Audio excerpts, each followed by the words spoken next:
নমস্কার দর্শক, সংবাদ আবির্ভাবের গুরুত্বপূর্ণ সংবাদে আপনাদের সকলকে স্বাগত। আমরা প্রত্যেক দিনের মতন আজকেও একটি বিশেষ এবং গুরুত্বপূর্ণ সংবাদ আপনাদের সামনে তুলে ধরব। দর্শক, ইমন চক্রবর্তী একজন গায়িকা এবং তিনি একটি গানের জাতীয় পুরস্কারও পেয়েছিলেন। তা সেই ইমন চক্রবর্তীকে নিয়ে সোশ্যাল মিডিয়াতে বিরাট ট্রোল হচ্ছে এবং তাতে তিনি ক্ষিপ্ত, রেগে উঠেছেন এবং তিনি বলছেন যে তিনি সোশ্যাল মিডিয়াতে আর অংশগ্রহণ করবেন না। কেন পাবলিকের রিয়াকশনে ইমন চক্রবর্তীর এইরকম অবস্থা হলো? কারণ তিনি মুখ্যমন্ত্রী মমতা ব্যানার্জির টিএমসি একটি লক্ষ্মীর পাঁচালী টাইপের গান, মানে যে গানে উন্নয়ন হয়েছে নাকি পশ্চিমবঙ্গে, সেই রকম একটি গানে তিনি গান গেয়েছেন এবং সেই গান গাইবার পর বহু মানুষ তাকে ট্রোল করেছিল। তারপর সেই গানের জন্য তিনি উন্নয়নমূলক যে গান করেছেন তার জন্য তাকে বঙ্গবিভূষণ সম্মানও দেওয়া হয়েছে এবং তিনি সেটা একেবারে পরখ করে তিনি গ্রহণ করেছেন এবং তিনি তাতে খুব উৎসাহিত। তো সেই জায়গা থেকে বাংলার মানুষ, বাংলার জনগণ তার প্রতি ক্ষিপ্ত হয়েছেন এবং তাকে নিয়ে ট্রোল করেছেন যে মা বলে ডাকো মমতা ব্যানার্জিকে এবং চটি চাটো, তাহলে এরকম আরো অনেক কিছু পাবে। এবং শোনা যাচ্ছে যে তিনি কোনো একটি বিধানসভার থেকে প্রার্থী হবেন এবং সেখান থেকে মমতা ব্যানার্জি তাকে জিতিয়েও আনবেন। যদিও জিতবেন কি জিতবেন না পরের কথা, কিন্তু তিনি প্রার্থী হচ্ছেন এটা কিন্তু একেবারে পরিষ্কার। এবং এই সংবাদ কিন্তু আমরা পাচ্ছি একটি বিশেষ সূত্র মারফত।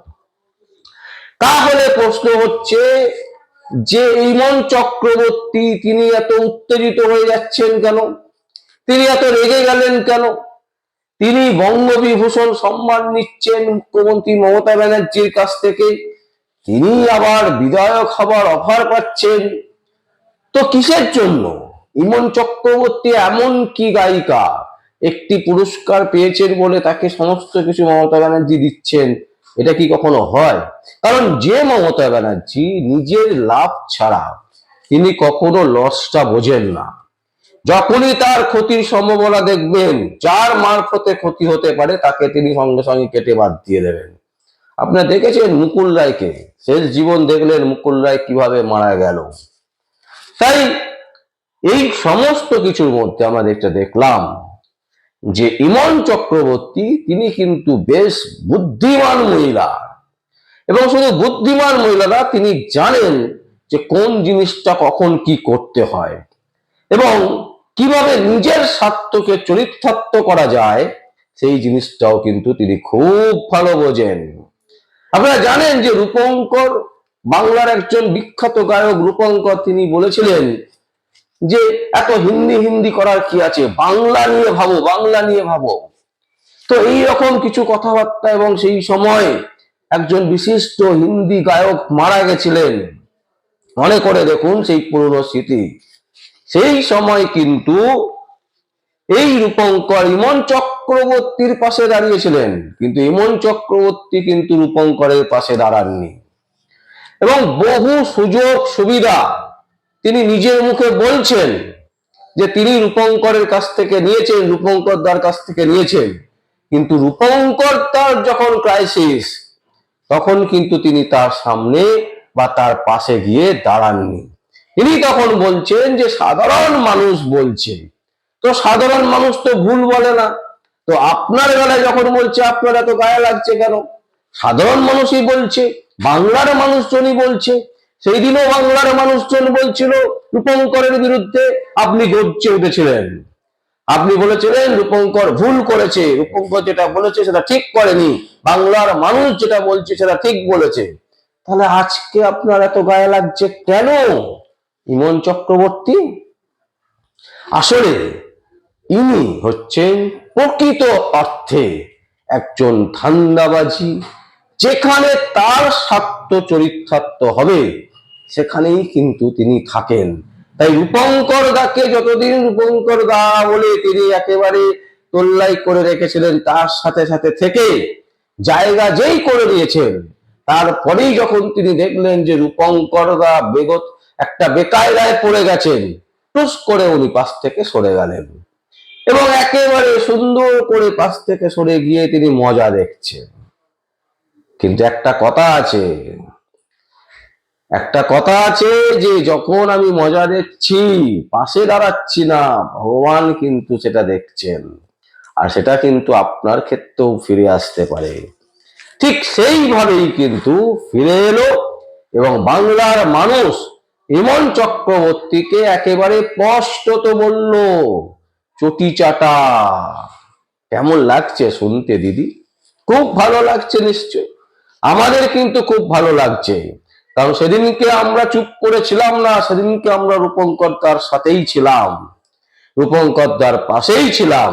কিন্তু আপনি একজন সুবিধাভোগী মহিলা, যিনি রূপঙ্কর দার পাশ থেকে সরে দাঁড়িয়েছিলেন। এবার আসি, একটা সময় আপনি ছাত্র জীবনে রাজনীতি করতেন, বামপন্থী রাজনীতি করতেন, এবং সেই সময় শোনা যায় যে কলকাতা জেলা কমিটির সদস্য আপনি ছিলেন। তার মানে কি, প্রথম থেকেই একেবারে রাজনীতিটা একেবারে পোক্ত ছিলেন আপনি, এসএফআই করেছেন, মানে স্টুডেন্ট রাজনীতিতে আপনি অংশগ্রহণ করতেন এবং জেলা কমিটির সদস্যও ছিলেন। তার মানে সেই সময় আপনি সিপিএম এর আমলে সিপিএম এর থেকে যা পাওয়ার আপনি কিন্তু ভোগ করেছেন। তারপর যেই পাল্টি ইমেজটাকে এমন বানিয়েছিলেন যে আপনি কোনো রাজনীতি করেন না, রাজনীতি বোঝেন না, সরল সাদা একজন মহিলা, তা কিন্তু নয়। দর্শক হয়তো অনেকে বলবেন যে মহিলাদের নিয়ে এইভাবে কেন বলছেন, এইভাবে কেন সংবাদ পরিবেশন করছেন। তার কারণ হচ্ছে একটাই, আমরা সাদাকে সাদা, কালোকে কালো বলতে কখনোই ভয় পাই না। এবং রূপঙ্কর দা সেদিনকে যে কথাটা বলেছিল, বাংলার স্বার্থে বলেছিল, রূপঙ্কর দা জানতো না যে সেদিন হিন্দির যে গায়ক সেদিনকেই মারা যাবে, এবং সেদিনকেই মারা যাবে এবং তারপর তার পেছনে এইভাবে লেগে পড়বে সবাই। রূপঙ্কর দা যে স্কেলের গায়ক, যে রেঞ্জের গায়ক, যত বড় মাপের গায়ক, তিনি সেই জায়গাটা কিন্তু কোনোদিনই বিরাজ করেননি। সব সময় মাটির মানুষের সাথে তিনি কিন্তু ছিলেন, মাটির মানুষের কাছে তিনি পৌঁছে গেছেন। আর সেই রূপঙ্কর দার থেকে সুবিধা নিয়ে এই সুবিধাভোগী মহিলা যিনি ইমন চক্রবর্তী, তিনি কিন্তু তার পাশে দাঁড়াননি সেদিনকে। তাই আজকে বাংলার মানুষ বুঝতে পেরেছে যে ইমন চক্রবর্তী একজন সুবিধাভোগী মানুষ। এক সময় সিপিএম ছিলেন, সিপিএম এর রাজনীতি করতেন, কিন্তু পরবর্তীকালে সিপিএম চলে যাওয়ার পর তিনি এমন ইমেজ একটা তৈরি করেছিলেন যেন কোনো রাজনীতির সাথে তিনি যুক্ত নয়, রাজনীতি করেন না, তিনি একেবারে রাজনীতি বোঝেনই না, এইরকম একটা ইমেজ বানাবার চেষ্টা করেছিলেন, বানিয়েছিলেন। কিন্তু পরকে পরকে তিনি কিন্তু রাজনীতি করেই বাংলার গায়িকা হয়ে উঠেছিলেন। যদিও তার গান কত মানুষ শোনে বা শোনে না সে নিয়ে আমাদের সন্দেহ আছে, আমাদের দ্বন্দ্ব আছে, কারণ আমরা ওনার গান কোনোদিন শুনেছি বলে আমার অন্তত মনে পড়ে না। হ্যাঁ, হাজার হাজার লোক নিশ্চয়ই শোনেন, সেই কারণে ইমন চক্রবর্তী হয়েছেন ইমন চক্রবর্তী। কিন্তু একটা জিনিস স্পষ্ট, তিনি যে সুবিধাবাদী এবং তিনি যে আগামী দিনে বিধানসভায় দাঁড়াবেন এটাও কিন্তু স্পষ্ট, এবং তিনি বিধানসভায় দাঁড়াচ্ছেন, কোনো না কোনো সিট তিনি নেবেন, এবং সেই কারণেই তিনি মমতা ব্যানার্জির বাড়ি পৌঁছে গেছেন। মমতা ব্যানার্জির সাথে তার এত রিলেশন, যে কারণে তিনি লক্ষ্মীর পাঁচালী গান গেয়েছেন। মমতা ব্যানার্জি টিএমসিতেই বড় বড় গায়ক গায়িকারা আছে, তাদেরকে না গাইয়ে কেন মমতা ব্যানার্জি আপনাকে দিয়ে গাওয়াচ্ছে? এখানেই তো অনেক বড় প্রশ্ন, অনেক বড় কথা, যে আপনি এমন কি গান গান যে আপনাকে দিয়ে গান গাওয়াতে হচ্ছে। মমতা ব্যানার্জির দলে টিএমসিতে প্রচুর গায়ক গায়িকা আছে, তাদেরকে না দিয়ে আপনাকে দিচ্ছে, মানে আপনার সাথে সেটাই নেই। আপনি আগামী দিনে বিধায়ক পদে লড়বেন, কারণ মমতা ব্যানার্জি তৃণমূল কংগ্রেসের এখন যা ভয়ঙ্কর পরিস্থিতি, তাতে দাঁড়িয়ে তাদের দলের যারা নেতা নেত্রী আছে তাদের প্রতি মমতা ব্যানার্জির বিশ্বাস নেই। এবং বাইরে থেকে সিনেমা আর্টিস্ট, গায়ক, গায়িকা নিয়ে এসে যদি ভোটে দাঁড় করানো যায়, তাহলে জেতার সম্ভাবনা বাড়ে। এবং বলতে পারবো যে তোমরা আমাকে দেখে ভোট দাও, এইসব নেতা নেত্রীদের দেখে ভোট দিও না, তৃণমূল কংগ্রেসের নেতা নেত্রী হচ্ছে সব দুর্নীতিগ্রস্ত। আর আপনি দেখছেন কি, এই একটা ফায়দা, যদি একবার ভোটে দাঁড়িয়ে জিতে যাই তাহলে তো ব্যাস খেল্লা পথে, একেবারে সারা জীবন পেনশন, নানান রকম সুবিধা, তারপর যদি কাঠ মানিয়ে খেতে পারি তাহলে তো লক্ষ লক্ষ কোটি কোটি টাকা। এই হচ্ছে বাংলার ভয়ঙ্কর পরিস্থিতি, এবং সেই পরিস্থিতি বাংলার মানুষ বুঝতে পেরেছে যে ইমন চক্রবর্তী অ্যাকচুয়ালি কি, এবং সেই কারণে তারা আপনাকে ট্রোল করেছে। আপনি সোশ্যাল মিডিয়াতে আসুন না আসুন সাধারণ মানুষের কিচ্ছু যায় আসে না, বরঞ্চ আপনার গান যদি বয়কট করে দেয়, আপনার যে সৃষ্টি সেগুলো যদি বয়কট করে দেয় সাধারণ মানুষ, আপনি কিন্তু বিপদে পড়বেন। তাই ভয় দেখাবার আগে সাধারণ মানুষকে ভয় না দেখিয়ে নিজেকে ভাবুন, নিজেকে তৈরি করুন, নিজেকে চেষ্টা করুন অন্যরকম প্রতিষ্ঠিত করার। আচ্ছা আচ্ছা বড় বড় নেতা নেত্রী থেকে শুরু করে বড় বড় অভিনেতা অভিনেত্রী যারা ইন্টারন্যাশনাল, তারাও ভয় পায় সোশ্যাল মিডিয়াকে। আর আপনি সোশ্যাল মিডিয়ার উপরে রাগ করছেন, আবার বলছেন যে সোশ্যাল মিডিয়া আমি ত্যাগ করলাম। ক্ষতি আপনার, সাধারণ মানুষের কিছু যায় আসে না। সাধারণ মানুষের পয়সায় আপনাদের পয়সা হয়। তাই দয়া করে সোশ্যাল মিডিয়াকে যেভাবে আপনি তাচ্ছিল্য করছেন, মানে আপনার বিরুদ্ধে বলাতে আপনি যেভাবে ক্ষিপ্ত হয়ে উঠছেন, এই ক্ষিপ্ত হওয়ার কোনো কারণ নেই, কারণ যেটা বাস্তব বাংলার মানুষ সেটাই বলেছে।